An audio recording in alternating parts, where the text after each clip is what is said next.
اور ابراہیم نے اپنے بیٹوں کو اسی بات کی وصیت کی، اور یعقوب نے بھی اپنے فرزندوں سے یہی کہا کہ اے میرے بیٹو، اللہ نے تمہارے لیے یہی دین پسند فرمایا ہے، تو مرنا تو مسلمان ہی مرنا۔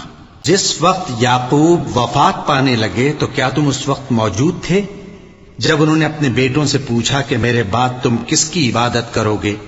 تو انہوں نے کہا کہ آپ کے معبود اور آپ کے باپ دادا ابراہیم اور اسماعیل اور اسحاق کے معبود کی عبادت کریں گے، جو معبود یکتا ہے اور ہم اسی کے حکم بردار ہیں۔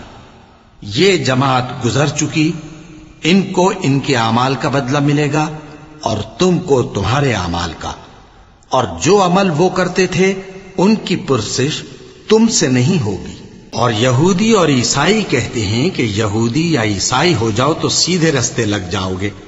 اے پیغمبر، ان سے کہہ دو نہیں، بلکہ ہم دین ابراہیم اختیار کیے ہوئے ہیں، جو ایک اللہ کے ہو رہے تھے اور مشرکوں میں سے نہ تھے۔